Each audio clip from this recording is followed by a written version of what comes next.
In the summer of 2021, Gabby Petito was living a life many only dream about. Just 22 years old, she had a free spirit, an adventurous soul, and a desire to document her travels for the world to see. She and her fiancé, 23-year-old Brian Laundrie, had been high school sweethearts from Long Island, New York. After rekindling their relationship in recent years, the two became inseparable. Gabby was creative and vibrant, with a passion for photography, yoga, and art. Brian was quiet, a little more reserved, and deeply interested in nature and minimalism. By June 2021, they were ready for something big. Gabby converted a white 2012 Ford Transit van into a tiny mobile home with fairy lights, with paneling and storage compartments for their life on the road. The goal? To travel across the United States, visit national parks, blog the trip, and grow a lifestyle brand under the hashtag #VanLife movement. Gabby quit her job at a local cafe. Brian was already living with his parents in Northport, Florida, where the couple had moved together. They posted smiling photos, her holding a cup of coffee in the van, him reading a book by a campfire, both of them hiking in Red Rock Canyons.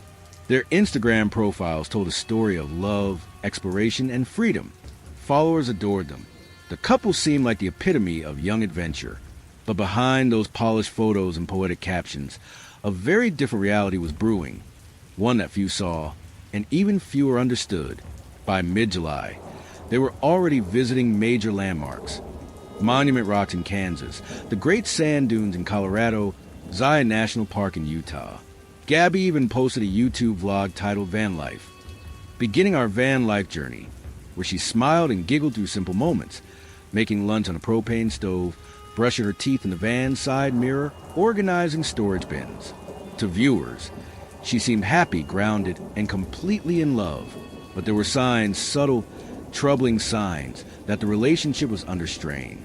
According to a later FBI timeline, sometime around late July and early August, friends noticed changes. Gabby seemed less engaged in messages. Some texts sounded less like her voice. When she did communicate, it was usually short or vague. She started telling her family that things were a little tense with Brian. The long hours on the road, the heat, and the pressure of documenting everything we're wearing on her. At times, Brian could become possessive and controlling. Still, Gabby pressed on with optimism. She was eager to prove she could grow her channel, share her travels, and make something meaningful from their journey. On August 12, 2021, something happened that revealed just how strained things had become. That afternoon in Moab, Utah, a 911 caller reported seeing a man slapping a woman in a white van outside a grocery co-op. The caller said they saw the two argue violently and that the man hit the woman, then tried to prevent her from getting into the van. Moab police responded. They caught up with the van a short distance away and conducted a traffic stop. The moment, recorded on body cam, has since become one of the most scrutinized pieces of footage in modern true crime history. Gabby was in the passenger seat, visibly distressed.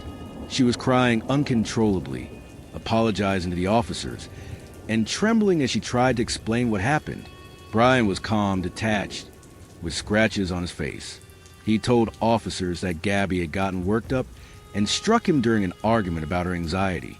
Gabby said she was under pressure to keep everything perfect for their social media presence. She blamed herself.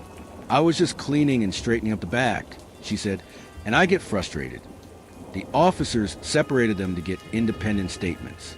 Gabby continued crying while insisting it wasn't Brian's fault. At one point, she said, "I'm just really stressed. I have OCD and anxiety." Brian claimed she had grabbed the wheel while he was driving. Gabby admitted to hitting him during an argument, but it was clear to some that her behavior fit a pattern seen in domestic violence victims, especially those experiencing emotional manipulation or gaslighting. After over an hour of deliberation, the Moab police ultimately decided not to charge either of them. Instead, they issued a cooling-off recommendation. Brian would spend the night in a hotel provided by a local nonprofit, and Gabby would sleep in the van alone. Both seemed to agree. Brian smiled for body cam footage, joking with the officers. Gabby continued to cry, wiping tears from her red cheeks. But that night would mark the last time authorities had a clear, documented interaction with Gabby Petito alive. The next morning, Gabby sent a text to her mother. Nothing seemed out of the ordinary. She told her mom they were headed to Grand Teton National Park in Wyoming. Over the following days, communication continued, but it grew shorter and more mechanical. Unknown to her family, Gabby was now in real danger. The couple continued traveling, visiting the Tetons and camping in the Spread Creek area, an area later confirmed as a location where Gabby's remains would be found.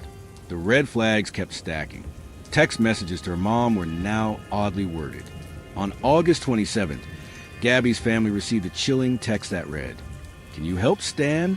I just keep getting his voicemails and missed calls." Stan was Gabby's grandfather, but she never referred to him by name. Her mother knew immediately that something was wrong. The tone wasn't Gabby's. That was the last message anyone received from her phone. As the van moved through remote parts of Wyoming and Idaho, Gabby Petito was no longer in control of her own story. Brian Laundrie would soon return to Florida alone, and Gabby's dream of turning her van life adventure into a life-defining journey was unraveling into a nightmare no one could predict it.